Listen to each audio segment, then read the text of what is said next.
Welcome in, everyone. Your Pittsburgh Penguins just took down the NHL's best team. Gino is back. Sid is coming soon. All is right in the world. I'm your host, Corey Tusick. We've got comedian Joe Bartnick. You can check him out March 26th at the Cadence Club in North Park, and all of his tour dates are on joebartnick.com.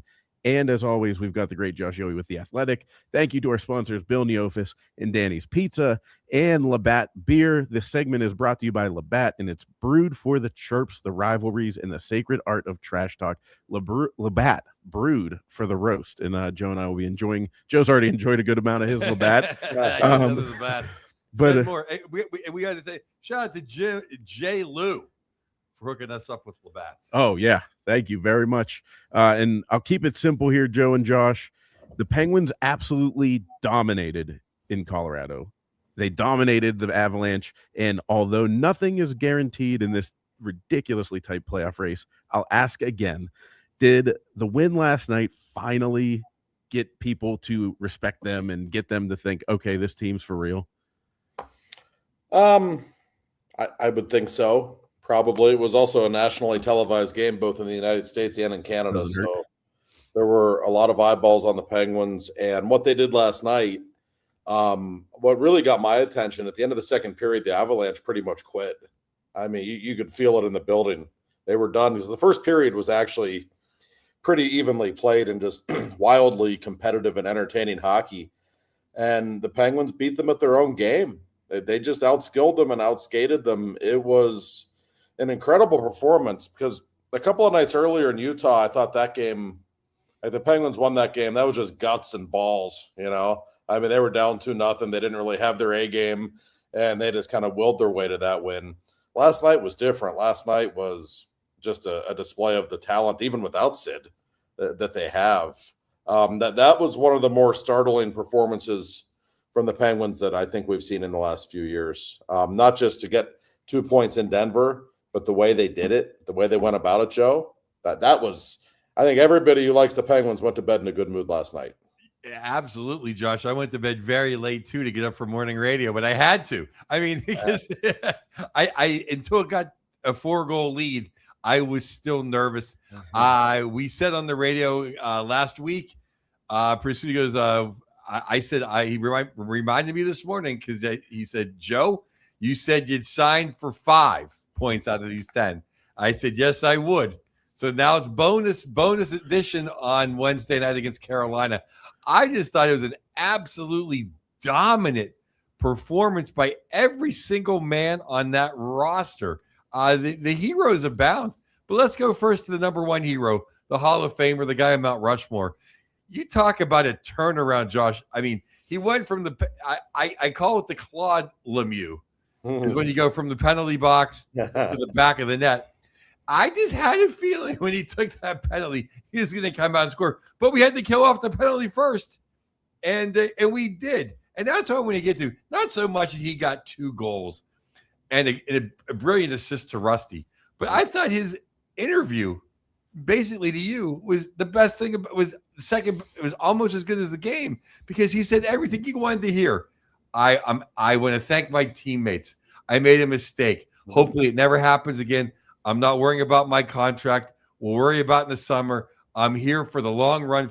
I'm here for the playoff run, and I can't wait for Sid to get back. It was exactly what you wanted to hear, Josh. Yeah, I wrote in my article this morning, Joe, that someday when Gino's retired and when we look back at his career, like this is one of the games we'll remember. It really is.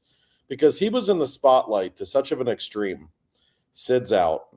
He just, got suspended for 5 games, which wasn't a very good look, and especially at the time of the season that it happened. The Penguins are in a playoff race. They're on the road against the team with the best record in hockey. And, we know about the contract drama that's kind of hanging over this whole season. So that's a lot. That's a lot of pressure. And for him to come out and play the game that he played, like, not only does it show you that he still is an incredible talent, but to me it says something about the person and the competitor that he is, that he went out last night in Colorado and put on the show that he did. Not everybody would have done that under that attention and that spotlight and that pressure. And the fact that he went out and did what he did, It was a vintage Malkin performance. And as for what he said, I mean, he said all the right things. He handled it great. And I always go back, Joe, to a couple of years ago when I was talking with him and we talked about the playoffs. And he said to me, I can never retire until I play in the playoffs in Pittsburgh again. I will never retire until that happens. And he meant it. And he wants to be there so badly. And I think, like Corey, like you said at the start of the show, like, that game last night, I understand the Penguins are still in a dogfight to make the playoffs. But I think that's the first time maybe everyone kind of collectively said, holy shit, like this team's really good. At 39 years old, he was the best player on the ice. Yes, and they weren't playing the Columbus Blue Jackets. They were playing Big Mac and Makar and Neopus.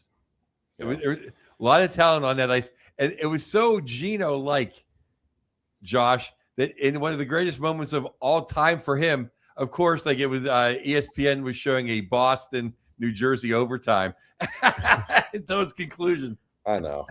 I noticed that. I had that thought. I know ESPN too, I guess, had the Penguins game on, but I was in the press box and they had the ESPN feed on. So Gino's like putting on this incredible show, and I'm looking up at the TVs above me and I see like a New Jersey Devil getting interviewed. They haven't even shifted over yet. I'm like, what is going on? But it was classic Gino, who always seems to go under the radar, never really seems to get the love and appreciation that he deserves. But what he did all night, but in the first 5 minutes of that game, that was incredible. Like that was Mario-esque. It really was. To miss that chunk of time and then just to step on the ice with some of the best players in the world out there and to just put on a show. And the atmosphere, I don't know if you guys could tell on TV, but that place was about half Pittsburgh fans, as it always is in Denver. The Penguins fans just completely took over that building in the first period. It was quite a spectacle. You could hear "Let's Go Pens" chants at least 3 or 4 times, right? Oh yeah. And I put a comment up. One of the commenters said like it was constant in the building. It was. No, it was. I mean, they were in the press box. It was funny. All the healthy scratches and injured guys were sitting right behind us. Nothing but Penguins fans in front of us. It was in the second or third period. Parker Wotherspoon knocked somebody on his ass. I think it was Neopus. And some Penguins fan yells, "Sit the fuck down, son." The whole press box could hear it. I turned around and even the captain was giggling at that one. He was amused that the Penguins fans were at their boisterous best in Denver last night. It was very funny. It was Valerie Nikushkin. Is that who it was? Oh, yes, yeah. It was. And the only thing that knocks him down is a drug test. Oh, jeez. There we go. I love the choo-choo train. I loved him in Dallas. I don't know what happened down there because my whole thing was, how can you not get fake P for that guy? A, and B, why is the league want him out of the playoffs? That's the last. Why would you ever drug test him in the playoffs? Don't you want to see him play? He is a great hockey player, no doubt.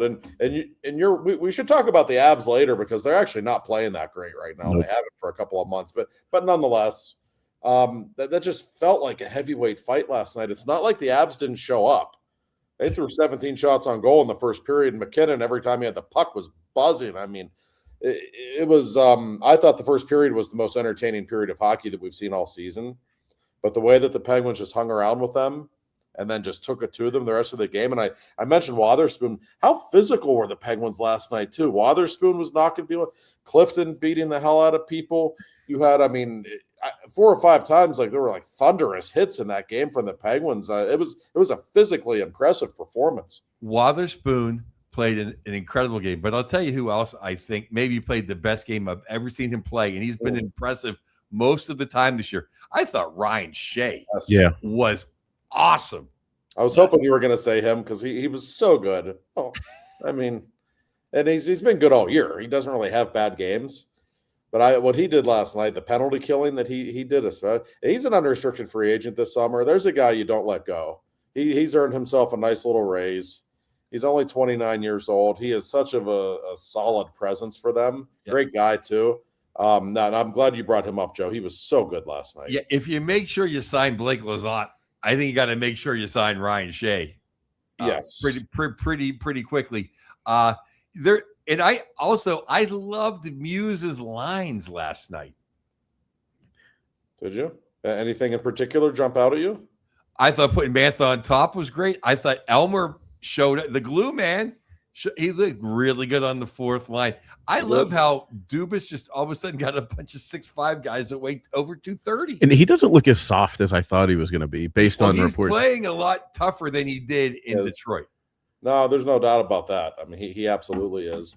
No, I agree with you. We should mention while we're talking about the lines and the forwards, the Penguins did announce about a half hour ago that Blake Lizotte is out for 4 weeks at least. I saw him with a cast on his right hand yesterday, so I think we can put 2 and 2 together and deduce that he broke his hand blocking a shot in Utah on Saturday night. So that's a pretty big loss. There's no question Lizotte's been a huge part of the Penguins. The record without him speaks for itself. It's not very good. So theoretically, he could be back in time for the playoffs. So the playoffs start, I think, a month from today. So that's about 4.5 weeks. So he's being evaluated at 4 weeks. So it's tight, but I do think there's a chance he could be ready for the playoffs. So we should mention that. That's a pretty significant loss. Oh, it's a huge loss, but they did win last night with Elmer on the fourth line, and I really like this lineup when Sir Sidney comes back and Ville is in. Wilkes-Barre. Yeah. Because he was a weak link last night. He again, like we talked about before, I mentioned about, like he got his shots get blocked. He just takes that extra split second that you don't have at the NHL, so that kind of he gets his shots off at the AHL.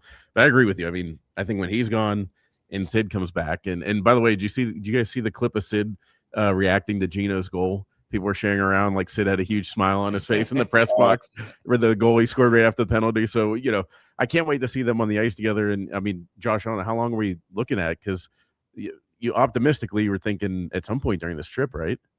Yeah, I mean, it's so hard to tell, right? These things. Sid's been skating for 2 weeks now, so I had assumed he might be back by now. But a couple of things. Given how they've played, I don't think he's like rushing himself back into the lineup right now.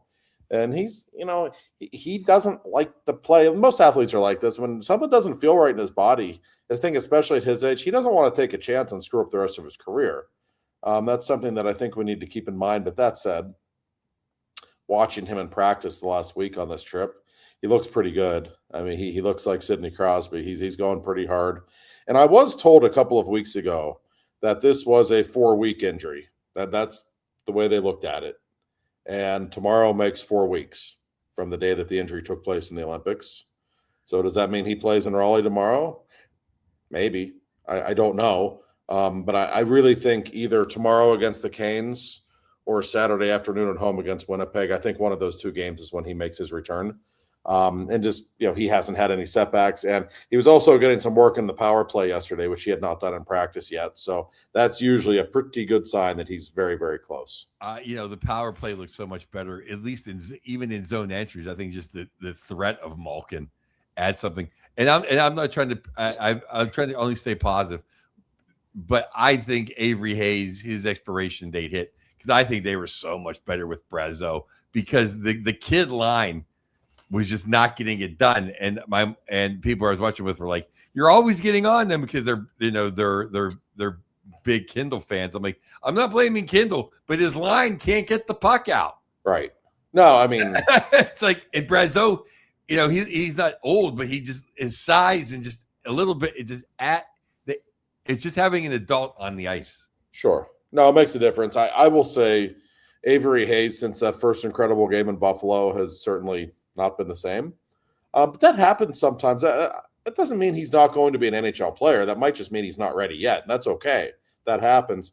And I would say the same of Koivu. And he's not been the same guy that we saw at the end of last season. I don't know why.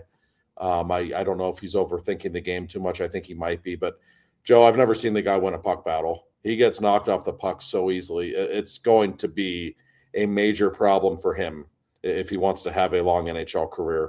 He's got to get stronger. It's just the way it is. It's a real problem. I am of the opinion that Rucker McGroarty is clearly better than both of them. And from what I've been told, like the Penguins think that way too. They just kind of like how he's marinating in Wilkes-Barre right now. He's starting to find the back of the net a lot, which is often the last thing to come for forwards. And they like the idea that they're so deep right now that they don't need to force him to the NHL. When he's ready, he's ready. But I bet we see him soon because he's clearly a better player than those two. Well, wasn't that a mailbag question or something? Because I remember, or was this a private conversation we had? Oh no, wow. Either way. Yeah, no. Because wasn't it like I think I told you, I said Riker McGroarty's better than these guys. Yeah, clearly. And then I think you put it somewhere, and then someone put like, and it's like, and you're like, no, Riker. I mean, it's obvious that McGroarty is the best. If anything, just defensively, he knows, he plays the Ronnie Francis role of knowing where to be and making the correct pass. That's just it, Joe. Like, okay, the offense has been slow to come for Rucker. I understand that. He's not scoring the way people want him to. But that often is the last thing to come. And if you look at his game, at the whole body of his game, you're right. He's really good defensively. He's really good on the boards. He's so strong. And that's an area where the Penguins have struggled a lot the last couple of games, even though they won both and they look great. Like that Utah game, the last 2 or 3 minutes, they couldn't win a battle on the boards. They couldn't win a faceoff either. And even last night against Colorado, you could see Colorado's just a bigger, stronger team, and that hurt them at times, even though the Penguins won the game going away. McGroarty does all the little things. He wins those battles on the boards. He's so good defensively. So you can put him in a bottom 6 role, and he's never going to hurt you, even if he doesn't score. Whereas Ville Koivunen might hurt you. Right? Josh, that is such the key, because winning hockey teams and winning wingers get the puck out along the boards in key situations. When Shea hits it up the boards to you, you got to bang it off the glass, and it's got to get out. And if it can't get out, then you can't play on this team in the playoffs. That's right. And McGroarty gets that done. And I like Brazeau gets that done. Mo Mantha gets that done. And that's what Kunitz could do, Horny could do. That's what winning teams do. That's right. Shit teams can't get the puck out when they need to get the puck out. Well, it's a good point. And that's one of the reasons they've had problems protecting leads at times this season, because they haven't always had that. And it's very simple, guys. When they're healthy, to me, and God knows if they'll ever get healthy, I understand. But you're going to have Sid, Rust, and Raquel on the top line. You're not touching the Novak, Chinnikov, Malkin line. That's your second line, and you know it. The third line is going to be Kendall with Mantha and Brazeau. Like, to me, that's set in stone with those three. Now, on the fourth line, with Lazat out for a month, obviously you still have Achari and Dewar. So you just have to figure out who the left wing is, or the right wing, however you want to set it up on that line. They certainly have some options. I'm not so sure that McGroarty's not their best option. I actually think that might be a good fourth line. I'd be interested to see that. But we know what their top 3 lines are if they're healthy. I think that's pretty well established. And Brazeau, even though you're right, he didn't do anything flashy last night, but I think just his presence, having a guy that size who does make the little plays with those hands that he has, it really does make a difference. And we could do a whole segment on Anthony Mantha and what he has meant to the Penguins. That's 26 goals now. Most of those even strength. A lot of those without any help from Crosby or Malkin. He's just doing it on his own. Man, what a story he's become. Well, I mean, the stats are the Penguins, I think it might be 81 now, but on a new team this year, the Penguins have 81 goals from new guys. Yikes. That's crazy. The next team is the Duckies with 63. Wow. Jeez. That's a great stat.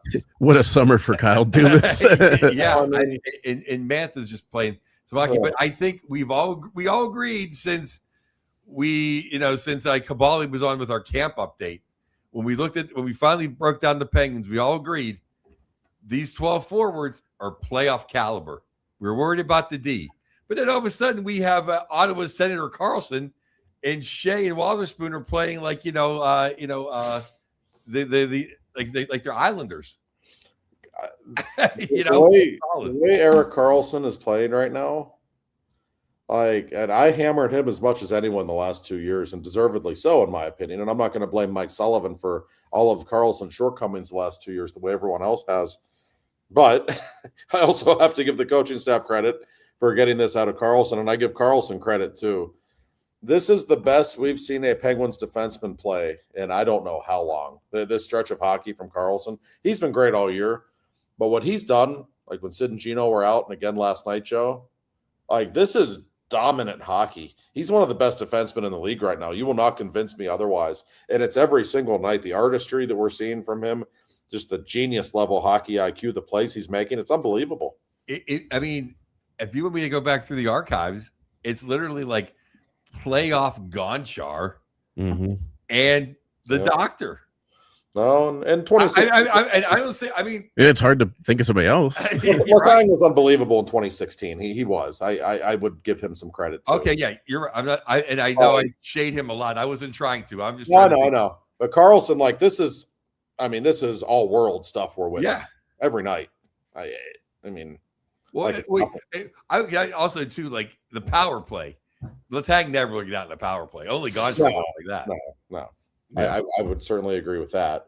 And the Tagger has been playing pretty good the last couple of games. No, yeah, he's been better. He's absolutely been better. He's been playing nasty too, which I like. I can't say anything bad about what I saw the last couple of games. But it starts with Carlson, who, even with all due respect to Sid, who is still Sid, Carlson might be their MVP. Yeah. Where would they be without him and what he's brought to this team? Yeah, I don't even think there's any doubt. No, I just, and even his penalty killing, he's so good on the penalty kill. Like I couldn't imagine before the season that I would have said that about him. And I just wrote an article a few minutes ago for The Athletic that the What I'm Hearing article I try to do every week. And I wrote in there, like, I've heard a lot of people say, hey, you might see Carlson get traded this summer. His value's up. I don't think so. I don't think they want to lose this guy. I think it's more likely they give him another couple of years the way he's going. I mean that sincerely. He is just this is special stuff that we're witnessing from him. Yeah, I don't know why you would tear it down and take him off the team at this way. Like Kyle Dubas, sure, if you're trying to stockpile more assets, but like he's done the job. You know, don't have any other right-handed defenseman behind him that you really trust long term either. No. Bruin's only 19. Yeah, I think it's quite a blessing for the Penguins that Carl. They would not be where they are in the standings without him, not even close. When you think about it, too, what are the three things you're looking for to build a franchise? Number one, center. Number one, defenseman, goaltender. So if Miroshov is who people think he is, Sid's still Sid. You need a number one defenseman. He's right there.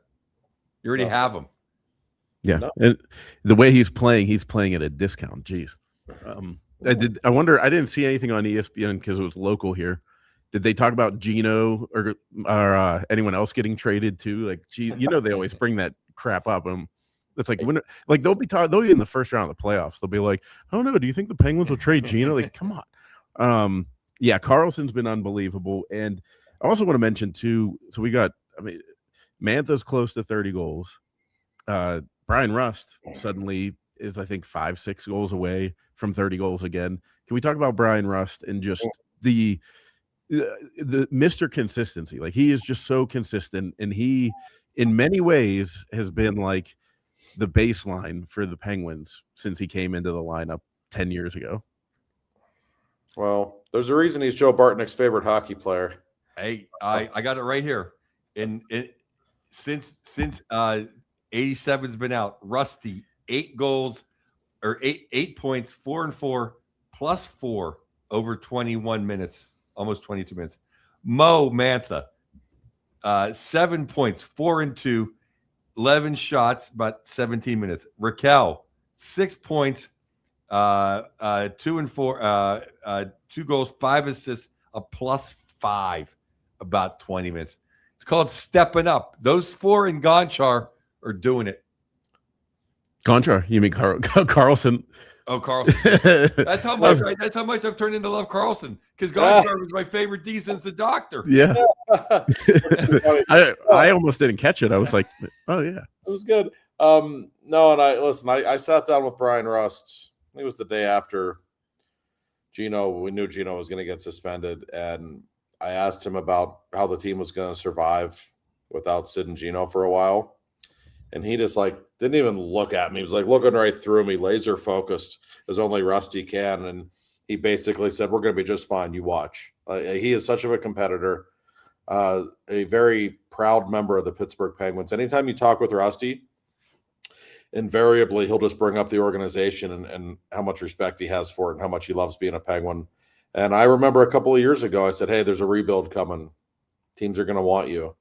And he said, that's too bad. I want to be here. I want to stay here until we get good again. I'll never forget him saying that. And guess what? They're good again. And he's still a huge part of why they are. He is, once again, He's come close around 30 goals again. Maybe he does it every year. How many guys in the league will score you 30 goals, kill penalties, and score clutch goals and be great leaders the way he is? It's a very small list of people.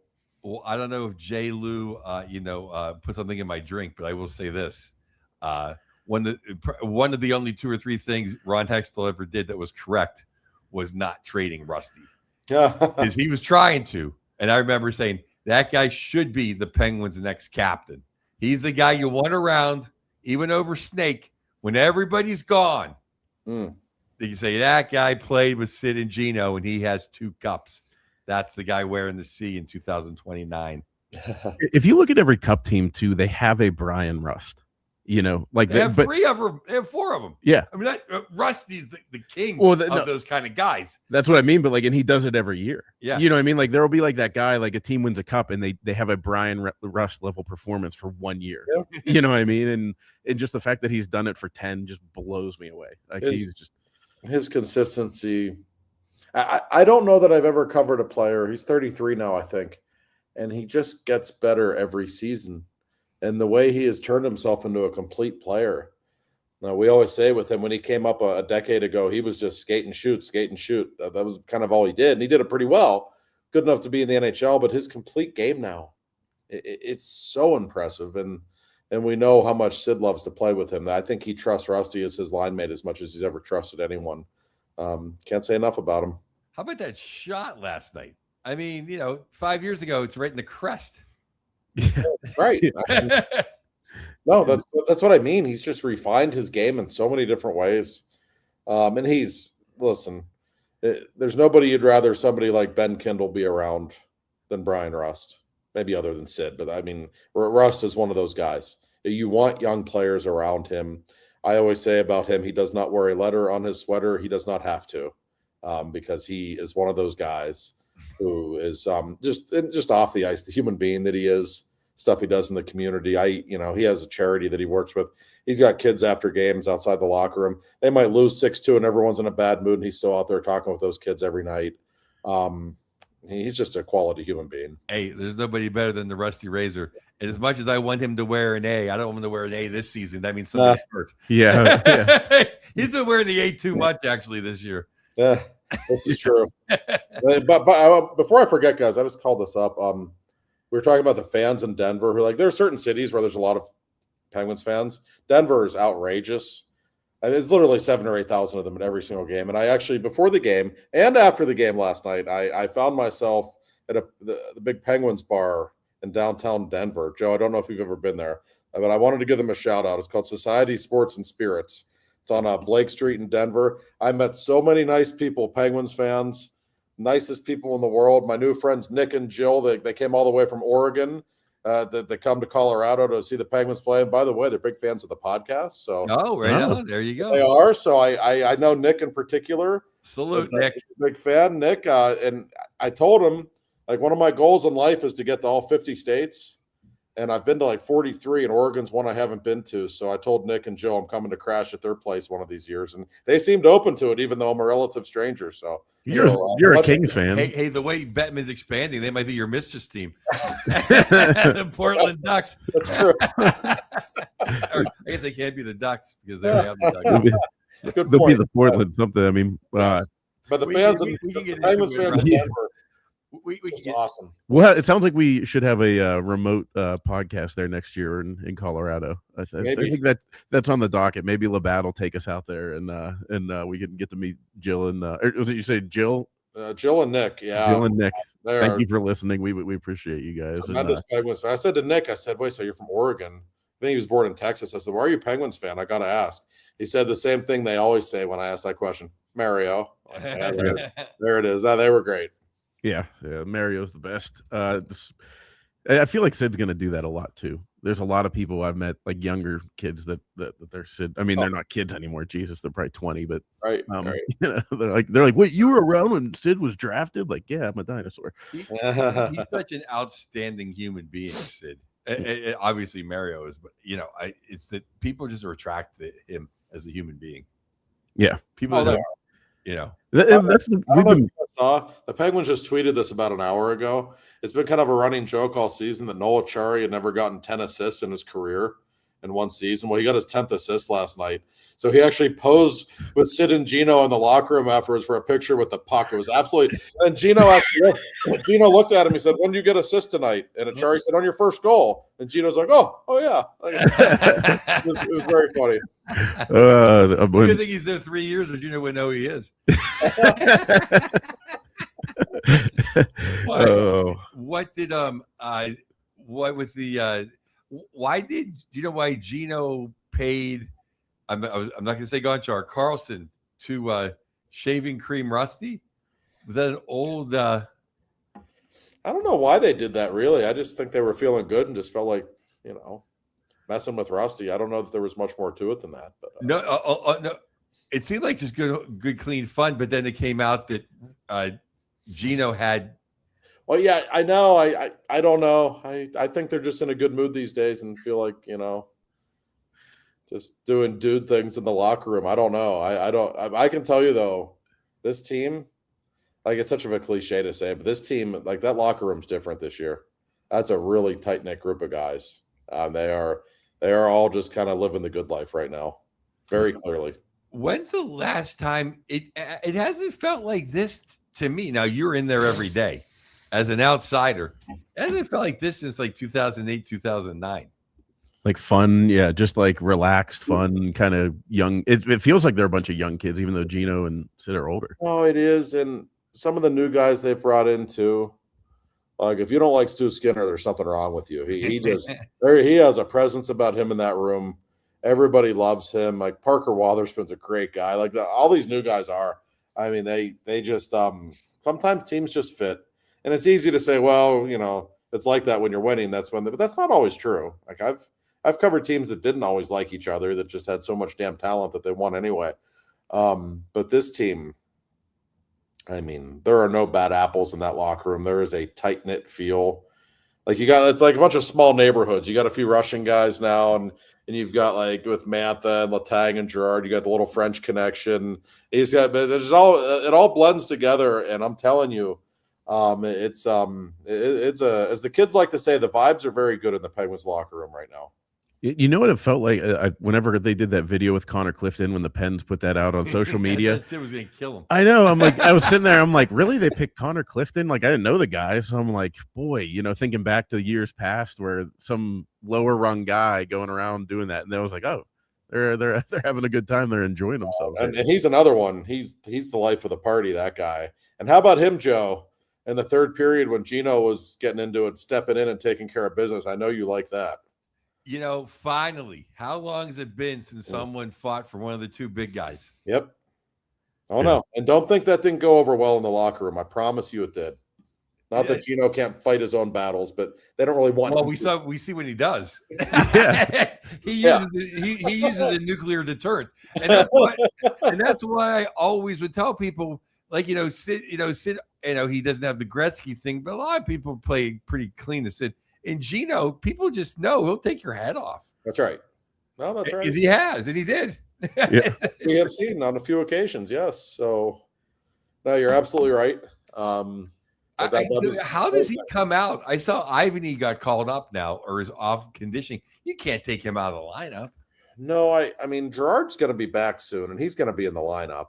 I would guess they might try Gerard and Clifton as a third pairing. Like Letang and Shea are starting to play better together. Like Shea's don't mess that up. Well, it can't be Gerard and Letang. I'll tell you that. You know that, of course. No. You will not see that again. No way. We know it's Wotherspoon and Carlson. Shea and Letang seem to have settled in. Letang's been much better the last 3 or 4 games. So I think those are your top 2 pairings. Gerard struggled with Letang. He was really good in his last game against Boston before he got hurt. You're going to see him back in there, I would guess, with Clifton. But they've got some options. And I've liked Clifton's game. He's not perfect. He'll make some defensive mistakes. But as a third pairing guy who plays with the edge that he plays with, I kind of like him. I'm fine with him if Letang's going to be better Letang. Mm-hmm. Right. It doesn't seem like, oh, man, 2 guys on the right side aren't playing correctly. it's funny because I think since July 1st, let's say between draft picks and trades, Mr. Dubas is what, 23 and 23. The last one though, I still didn't like. I'd rather have Kulak. I know the upside, but Kulak, that seemed pretty steady last night. Oh no, he is Big body, kind of a nice little for playoffs. But hopefully Gerard's upside will kick in. It may. I still I think he won the trade, but just because you won a trade doesn't necessarily mean it was the best thing in the short term, and we'll see. But I'm willing to be a little more patient with Gerard. I still think he's a pretty darn good hockey player. I think much like Letang, he's one of those guys who is dependent on having a defense partner that he's comfortable with. So let's see how he looks on the third pairing. But I still think on the third pairing, he can really bring something with the offense he can bring. You don't often see that in third pairing defensemen, the way he can move the puck. So they're just so deep, Joe. I mean, you're going to have in the playoffs, you could have Anthony Mantha on your third line playing against another third line and Sam Girard on the ice with him, getting him the puck, for instance. That's how you win playoff series. That's a problem. Yeah. It sounds great. But on the flip side of that, you also have guys like Corey Perry standing in front of the net. That's true. No, and that's why Girard. And then you have Girard, scratching his knee. No, I mean that's a fair point. There are certain teams I think he'll match up really well against.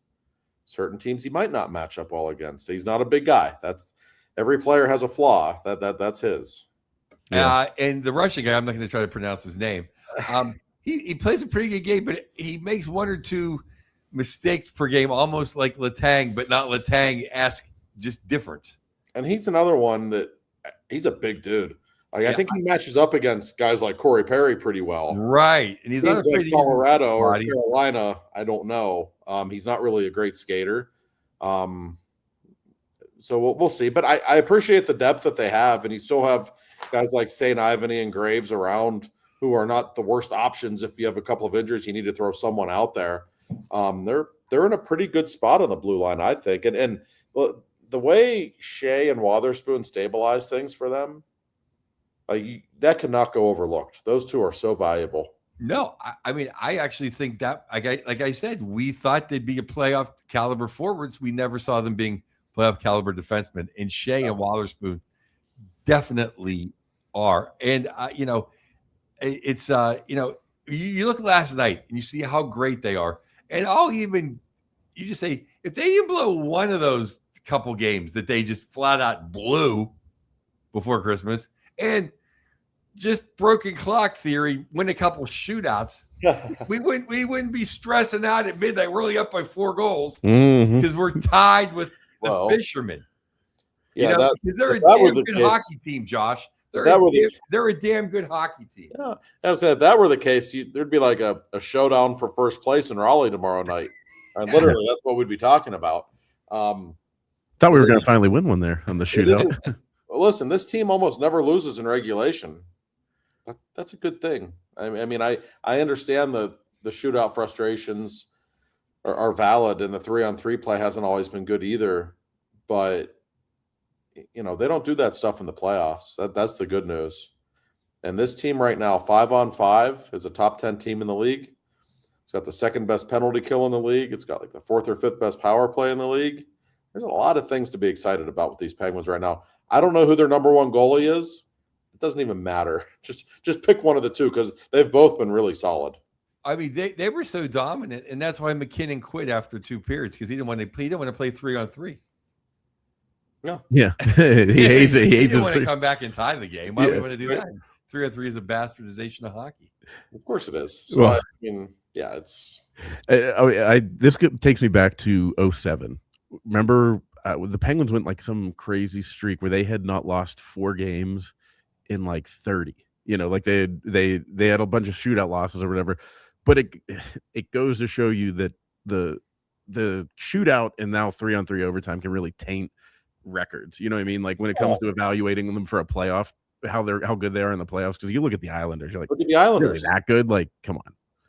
I mean, I will say this about the Fishermen though.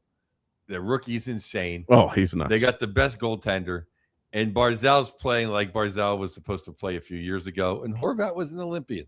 I mean, they do got talent. No, they don't suck. They're not very good defensively, really. That's where you can get them, but they've also got maybe the best goalie in the league.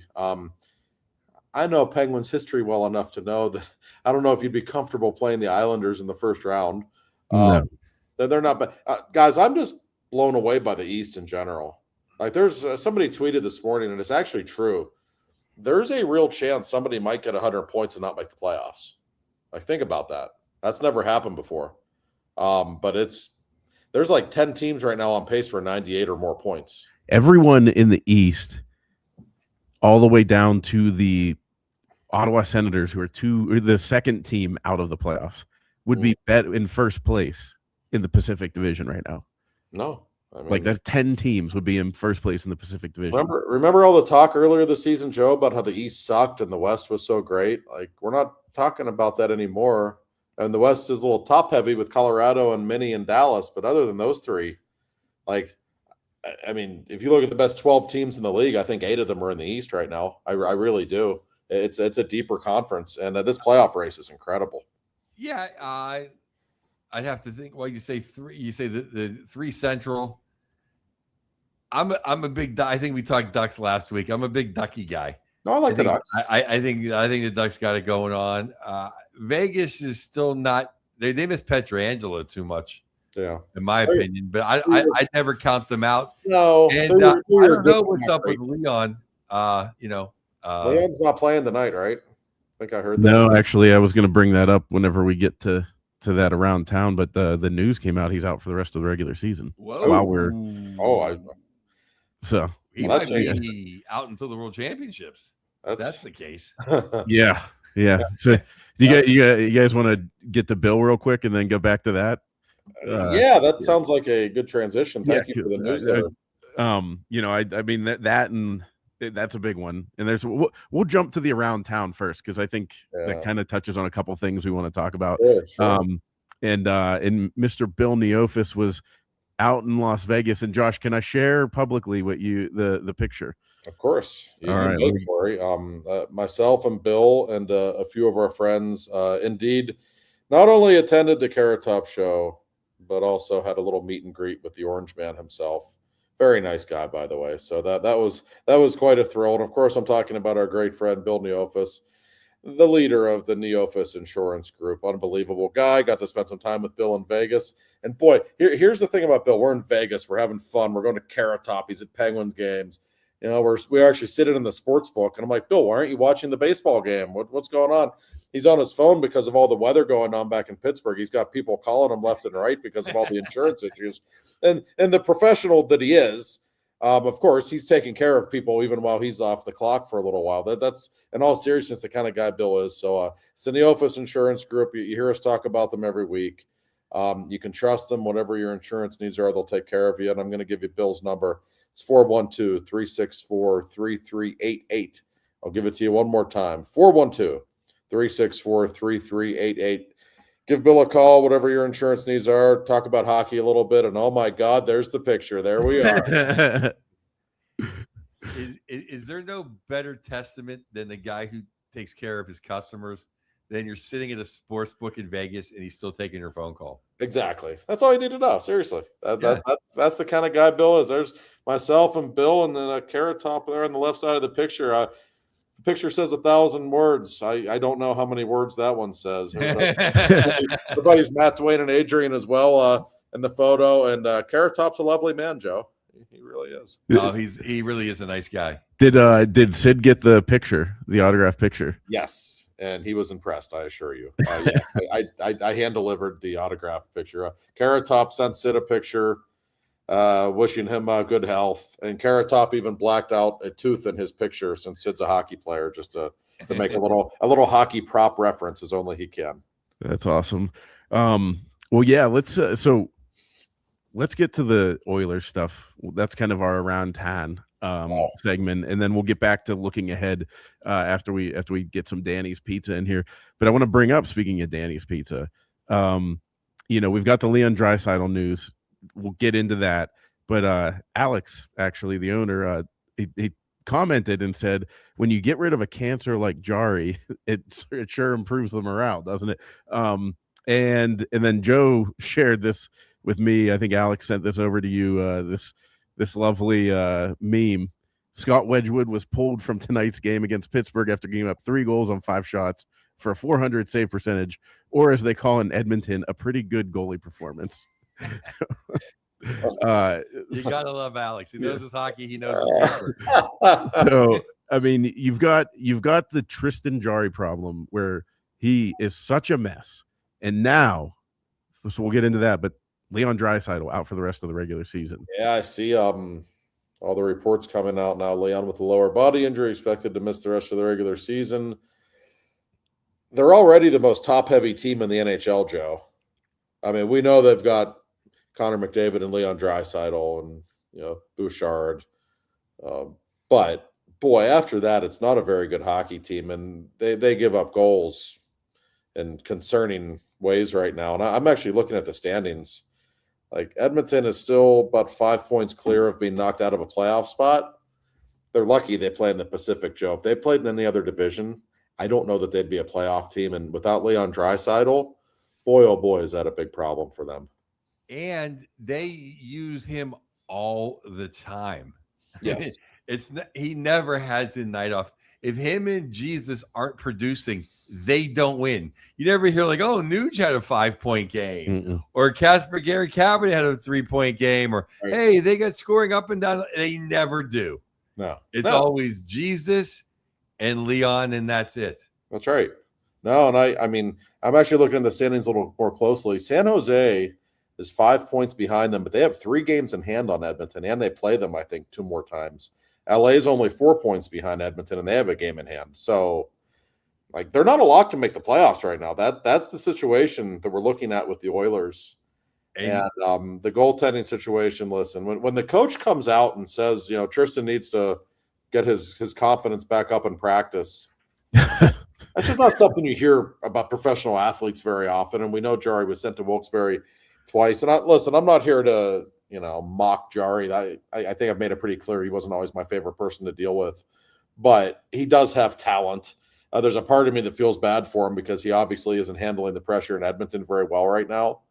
But what Stan Bowman was thinking that guy was going to be this stabilizing force to lead his team to the promised land, and to give up Kulak and Skinner and a second-round pick and to take all of Jari's salary. So it's one of the most unimaginably bad trades we've seen in a long time. I think Scotty Bowman's thinking, why did my battery go dead when my son was trying to call me that day and ask for my opinion? I don't know how someone with the last name Bowman could ever make that trade. I mean, like, we all knew that the second the trade went down, like, I think Tristan's going to thrive there. I don't know about that. Well, I just remember, like, think back to August. We couldn't conceive of a way that Dubas wasn't going to have to eat at least $4 million to get rid of him. Right. Yeah. I mean, it was an astonishing trade. Jari, and hey, to Jari's credit, remember people were pissed off last year when he was playing well at the end of the year. He's costing us draft slots. Well, you got Ben Kendall anyway, so that worked out all right. And him playing the way he did then and early this season is what prompted Edmonton to make that move. And it took all that salary off the books and gave the Penguins a bunch of assets. So, but I wonder what Connor McDavid must be thinking right now. Seriously, because and I still think, with all due respect to McKinnon and Celebrini and Leon, he's the best player in the world. Yeah, he is. But to be surrounded by that roster right now without Leon, oh my God! I mean, that's and if they miss the playoffs this year, I'm telling you, it's in play that they could. Oh, it certainly is. And he gave back money for that roster. Yes, he took a discount for that. He took a discount and didn't get Binnington or Bobrovsky. I mean, he didn't take. You would think that discount was supposed to bring Bobrovsky. I would think you're thinking that. He didn't take the Kaprizov contract. Like, he gave back millions, much the way Sid always has. And I give McDavid a lot of credit for that. And he must feel burned right now. Like, how could he, how could he not? The job Stan Bowman has done there, it's just atrocious. I'm always very critical of players when they leave, LeBron, when they leave because they can't win on their own and have to go somewhere else. So I would, like early on, I would think like, oh, if McDavid left to go win somewhere else, is it tainted at this point? Like Edmonton's such a poorly run organization. It has been for a very long time. I don't blame him. Like get out of Dodge, go win somewhere else. That's the point, Corey. It's not goaltending that's let him down. It's literally the organization. It's the GM. And I love Ken Holland I'm spacing his name. He was Glenn Sather. He was Craig Patrick when he was in Detroit. Then all of a sudden, what happened? There's a salary cap. You don't have Little Caesar money.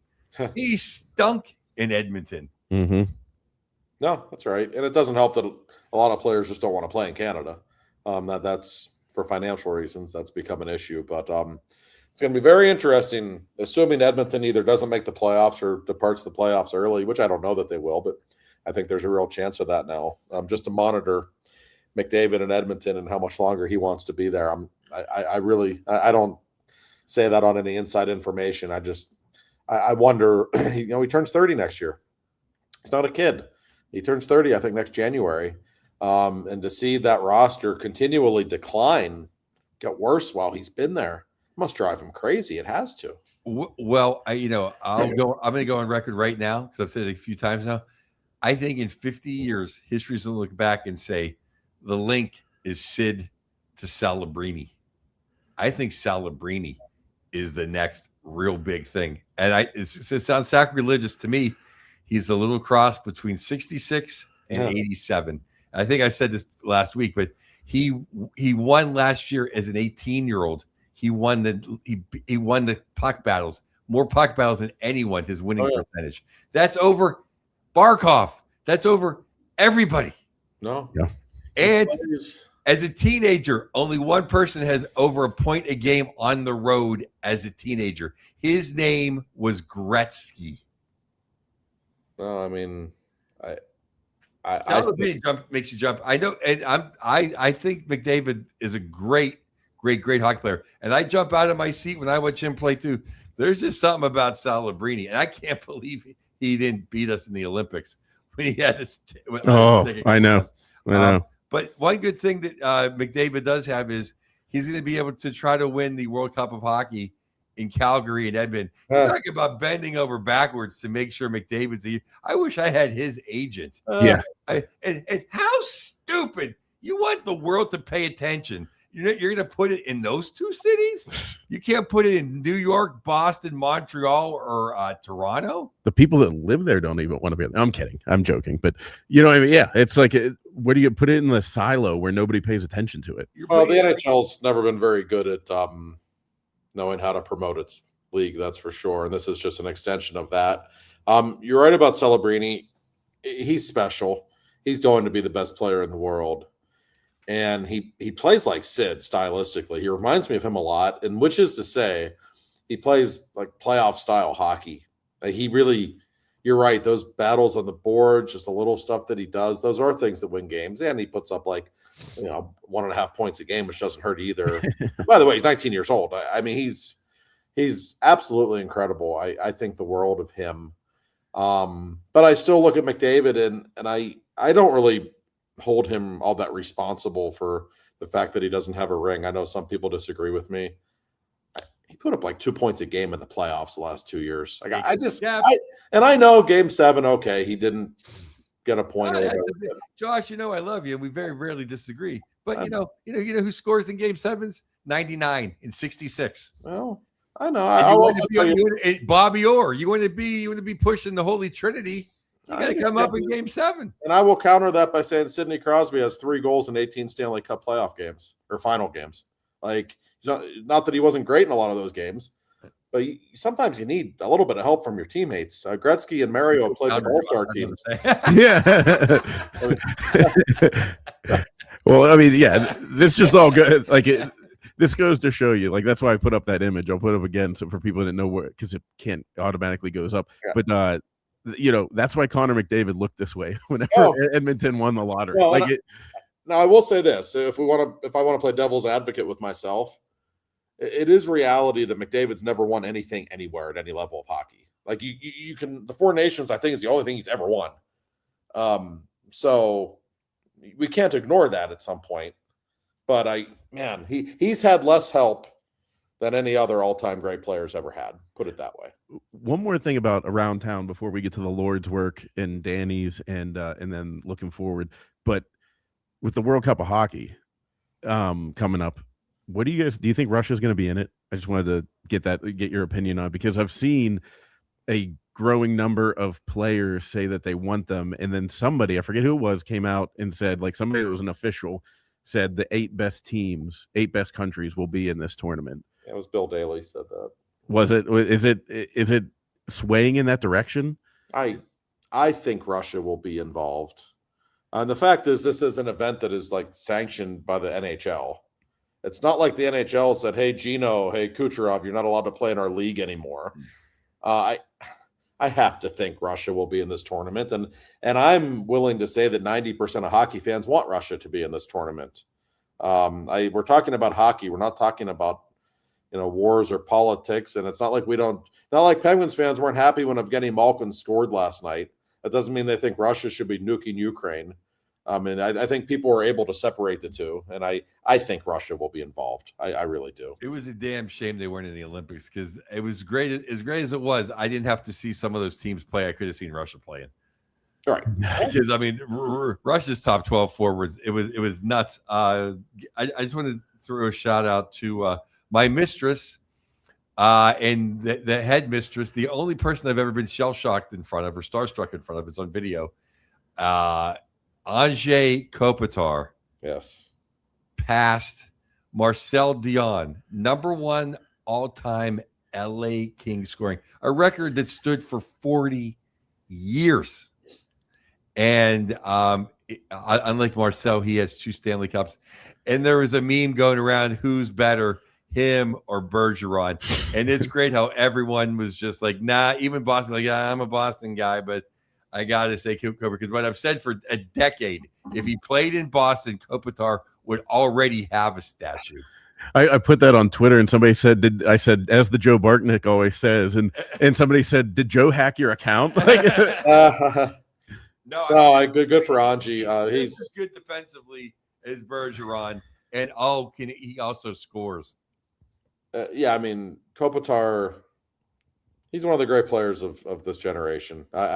There's no other way to put it. I have always had the utmost respect for him. What a player he is, and just unbelievable person too. Very much beloved in Los Angeles, as he should be. Very, very happy for him. That's a big deal, by the way. Marcel Dion, no slouch. No, and he's a lot of people will probably compare McDavid with him in some ways. You talk about a superstar that had no help. Never won anything, but if you look at the numbers he put up, certainly an all-time great. McDavid's better, but I mean, some interesting parallels there for sure. But good for Kopitar. Very interested to see if his Kings have enough juice to get back into the playoff position. I don't really know what to make of them, Joe, but I wouldn't count them out just yet. No, sorry, Ronnie, but they get McMahon, and all of a sudden Seattle wins like 2 games in a row. It's like, we just can't have the Kraken in the playoffs. Then the Kings get to go in, the Duckies are in. Celebrini, wouldn't it be great? No, Jesus, we get Celebrini, we get the Kings, we get the Ducks. How great would that be? Well, if the Kraken get in, at least that'd be like an easy thing for us to bet against to make some money, because I don't think we're in a series. Bet the house against them. I just, the way they play is the way boring. The way they play is just boring. But I'll tell you, there's nothing boring about a Danny's. Hell no. And I will be there within the next couple of days, because my lady's in town and she does not come to Pittsburgh without having a Danny's hoagie, the Italian best hoagie in the world. Get a cut while you're waiting. That's the pro move. That's the Bartnick move. When you got and Alex, as you've seen, he knows his hockey. Everyone down there super cool. They'll talk puck with you all day long. And if you just want a pizza, their pizzas are delicious. They got the hot honey and the pepperoni. Oh my God. And their pepperoni in that store is fabulous. You like cheesesteaks? They got a tremendous cheesesteak. If you're on your way to South Park, I think it's gonna be nice this weekend. Stop at Danny's on the way out there, about 1 stoplight before you get. It's on the left-hand side on Route 88, 5159 Library Road, Bethel Park. It's Danny's Pizza and Hoagies.com. The phone number 412 833-7788. But don't call ahead. Maybe I'll me saying it. Don't call ahead. Go in, order, sit down, relax, have a delicious fountain Coca-Cola, and talk hockey with the gang, because they love the Pens as much as we do, and they know their stuff. But I'm telling you, I can taste that Italian right now. It's the best. I'm starving every time you do this, Reed. I mean, it really is. We're gonna have to have him on the show just to bring up some, and also I know we have people that watch around the world. He'll send you it overnight. Overnight, he can send it to you. And a lot of celebrities, all name drop, Dennis Miller gets his delivered. No way. Overnight, and he swears just as good as being there. Oh. Not just as good as being, because you get to hang out with Alex. But yeah, so you're listening around the world, Alex will send it to you. It's the best. Thank you, Alex. Thank you, everybody at Danny's. And I know Alex hates the Flyers as much as exactly. I do. And the Flyers won a bunch of games this week. They kind of creeped into they're still in the rear view mirror, but someone's thinking, what's that headlight back there? But then knock on wood. Jesus, I don't want to drink. But the old Marchenko absolutely destroyed Barkley in a mega cross check.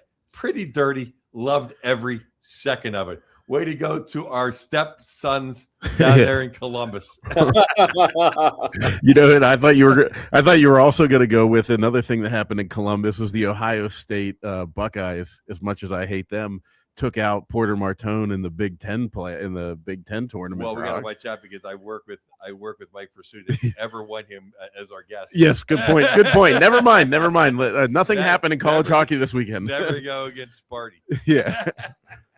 Yeah. Thank you, Columbus, for doing that. But yeah, just a big hit to Bar. It was great. It was great. Any evil cross check. Any pain you can inflict on the Flyers, we will take it. So looking ahead, we kind of touched on this for a second, but I had wrote down in my notes I sent you guys, if it were game one tomorrow, game one of the playoffs, who do you start? Arturs Shilovs or Stu Skinner? I'll start with you, Joe. Oh, thank you for starting with me. But I do want to go on record as saying I don't agree with these discussions until there's an X next to our name on NHL.com. I can't knock it enough. Yeah, but because there's one behind you. Let's get everything to participate in this discussion. I will, because I'm a professional. I think you just go with Skinner because he went to the finals twice. Although Shilovs did pull off a mega victory, I'm hedging my bet. And with the big comeback when he did win a series, and he's playoff tested as well. I honestly probably would go with however it falls, whoever is up. Although I will say this, Josh, and I would love to hear your opinion. Tandems, ask the Boston Bruins, tandems never work in the playoffs. No, they don't. And I've talked with a lot of people in the organization, kind of trying to figure out who they think the number one guy is. And I keep getting told, it'll work itself out. Don't worry about it. Like, we're happy with both guys. And I think they are. I think it might be matchup dependent to some extent. If you're playing against a team that makes you go side to side a lot, I don't know that Skinner's really your guy. But I do like the experience that he has. I'm on the fence big time on this one. I actually might go with Shilovs, though. He has a history of elevating his game in clutch situations, not playoffs necessarily. He did beat Nashville 2 years ago in the playoffs for Vancouver. He has an unbelievable international track record of really elevating his game in high pressure situations. He also won the AHL championship last season. I kind of like his game, but there's no right or wrong answer here. They've both been good. Neither of them have been great, but they're both good. May the best man win here in the last month, I guess. It's not a bad situation, though. No, Shilovs has more of a flair for the dramatic. Yeah. Seems like he can come up with some huge saves and take the moment. But it also seems like Skinner will give up a couple, but then he really slams the door. Well, Skinner showed me something in Utah the last 5 minutes of that game. Oh, Jesus. Because the Penguins didn't really play great. They were gutsy, but they gave up a lot of looks late in that game. And Skinner, he almost I don't know, he almost wanted the puck, which is a weird thing to say for a goalie, but you almost had that sense with him, give me your best shot. I'm going to stop you in those last 5. He was so aggressive. He stopped it with who did he stop on a breakaway? I thought, oh my God. Oh, with like 2 minutes left. Yeah. Letang and Shea. I forget who it was now too. Oh my god, how do you give up a breakaway in that situation? Only Christopher Letang can answer those questions. I thought that was going in, but Skinner at the end of the game saved the bacon. He did. Now, barring injury, knock on wood again, I don't want that at all. Are we past the point or past the rumor mill of Mirshov's going to come up on the white horse? These guys are going to play, right? I mean, the way these guys are playing, yeah. I was told a couple months ago, like if one of these guys really struggles, they'll bring him up. They're not going to hesitate, and I think they would have. I just don't think there's been any need to do that. They feel good about both of them, and as they should. I mean, they've. When's the last time they really lost a game because of their goaltending? Like it may be one here or there, but there have not been many. These guys have both been reliable. I'm fascinated to see if they do make the playoffs, who gets the start in game one. I honestly have no idea. Josh, I mean, we won a game 7-2 last night. And when you think about it, they were like Shelovs stole the show almost, other than Gino in the first period. Like that game could have easily been 6-4, us losing after one. He was so good in the first period, 17 shots on net. And Colorado they were flying. They had bodies in front of him, like you name it. They made life very difficult for him in the first period. Actually, Andy Kyoto, the team's goalie coach, was in the locker room after the game. I talked to him real quick. He was just delighted with how Shelovs played. Like he was really very pleased. And yeah, when you score 7 goals and Gino plays the way he did, like you're never going to focus on the goaltending afterwards. He was good. I give him a lot of credit. And like I said, what Skinner did the game before in Utah in the third period, I didn't really like the first 2 goals he gave up particularly, but man, when the game was on the line, he was tough as nails. So I think you can feel pretty good about both guys at the moment. He's never going to be an all-star, but he's a gamer. Yeah. Skinner, like he's a gamer. Well, you're right, Corby. It is that kind of the way they've been this year. There's never been a game where you think, except maybe a few they've had a couple of nice shutouts where you think, they probably want to have a couple of those back or that one back. But then they make some big saves in either on a penalty kill or on a breakaway or in a 2-on-1 when they just step up and make the save that needed to be made. Yes. Yeah. And let's not say, not bashing Jari, but like that's the opposite of what Tristan Jari was doing in a Penguin uniform, was making the big save, So he didn't make the first save. Yeah. We were always down 1-0. Yeah. How about that? No, but I think I tweeted that at the end of the Utah game. That goaltending late in that game, that's the goaltending they haven't gotten the last few years. Because it's not like they had some shutdown defensive performance that game. And their goaltender did the job. So that's the best thing about the Penguins right now, Joe. When I look at this team, when I look at the roster, there's not one glaring weakness. Like if they do make the playoffs and it's Columbus or the Islanders, whoever, when they're looking at the Penguins roster, I don't think there's going to be one spot where we really need to isolate and focus on that area. Like they're pretty damn good everywhere at the moment. If they're playing up to their capability and Sid's healthy, other than maybe Tampa Bay, is there a team in the East that you think is just better than us? I don't see that.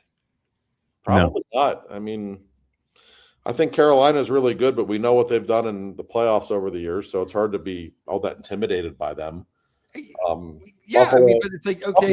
Buffalo's really good. I mean, they're a story, but they've also never even been in the playoffs before, which we'll see how they respond. And they're on a heater right now. They look really, really good right now. Can that last? Yeah. No, it's a fair question. I mean, I'm just saying you take the 5 best guys from each team. Okay, Tampa probably wins. I think we're second. Maybe. No, I don't disagree with that. And, look at the standings right now. Look at the way things could work out. Like Tampa might not win that division. Buffalo's up 4 points on them. Tampa might have to go through like Montreal and Buffalo just to get to the conference final. That's not easy. I'm not saying they wouldn't be the favorite in both of those series. They would be, I would think. But I do think on paper they're the best team in the East. But I also think the East is just so wide open right now. There's 5 or 6 teams that could win the East. I really believe that. It's hard to imagine that we're saying this, but the Penguins might be one of them. The way they're honestly like, I think they are. I think they're definitely a top 4 team in the East. They probably are. Who do you guys think is the biggest threat to knock them out?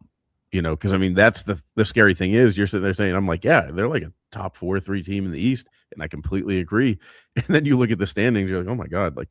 Well, I think Columbus, and I think the team with the most problem right now is the Detroit Red Wings. And it breaks my buddy Frazier's heart because this happened to him about 3 years ago when Larkin got hurt. They were easily going to make the playoffs. Yeah. Larkin missed 2 weeks. They fell out. They need to get Larkin back. I mean, you're talking about somebody who upped their game this year. Larkin was always a very good player. He's kind of like been a superstar this year. Yeah, he has. I think the Red Wings and Bruins are a little vulnerable. I don't know how good those two teams are. They're not bad. They might be vulnerable. I think Columbus is pretty good. I really do. I think we all picked them to make the playoffs. I picked them to make the playoffs. Yeah. So, like historically speaking, the Penguins always beat the Blue Jackets and they always lose to the Islanders.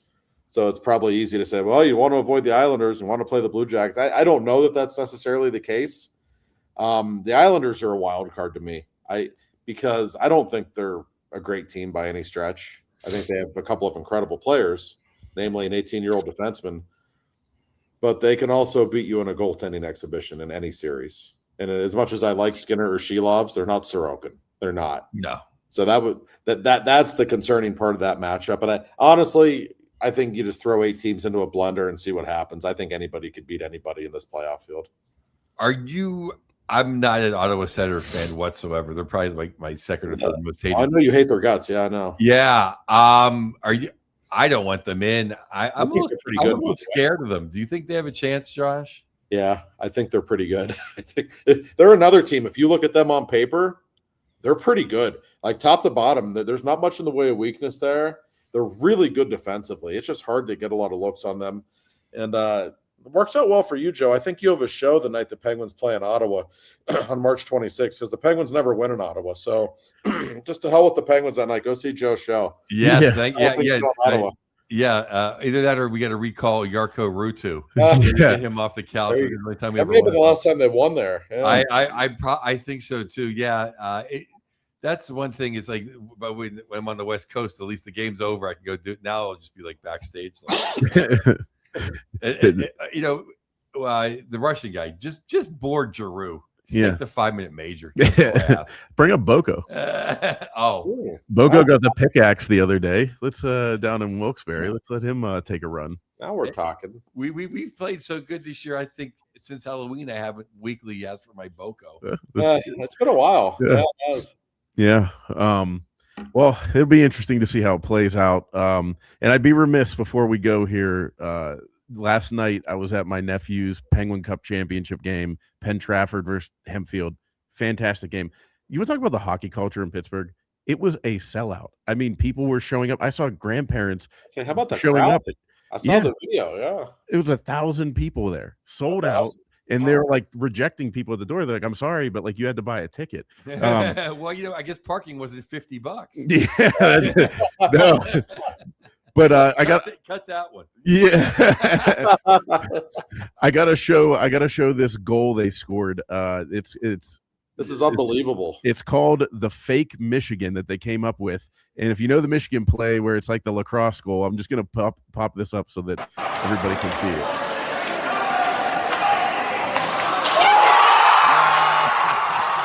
What a crowd pop. It's just great. It's funny. Somebody responded online and said, "Hey, look, that's Letang in front of the net." Just doing nothing. But so shout out to them. I didn't get to see. There was another game that played after that, but I love seeing the hockey culture in Pittsburgh. We talk about it with the Cranberry. Like the ice has never opened there, and it's just fun to see what has happened to the city. Because Joe, I don't know, when you were growing up, how many rinks were there? 2, and then we used to play at South Park sometimes. South Park outdoor, outside. Lebanon and Monroeville. That's about it, right? Yeah. Monroeville, you were skating around pillars in the mall. So shout out to my nephew Jordan and his team for a great. Their goaltender stood on his head. He played. It was Fleury-esque of game 7 against 2009. Made like 48 saves or something. There's 2 people to thank for all these rinks. It's 66 and 87. That's right. Oh. Yeah, but it's just. I wonder if the big guy ever sits there and realizes, he doesn't like to give himself credit, but the change in the scenery, it's just been it's night and day. And I was talking to someone recently saying, like, wouldn't it be cool if the people didn't, a lot of these travel teams kind of bring in outside talent. It's like, well, why don't you just make like the best, like the Penguins elite, why don't they just be all from Pittsburgh? Like there's enough kids. Like it's getting really good. So that's my little soapbox. I get to that point. No, the video was great, but just seeing how many people were there in the crowd.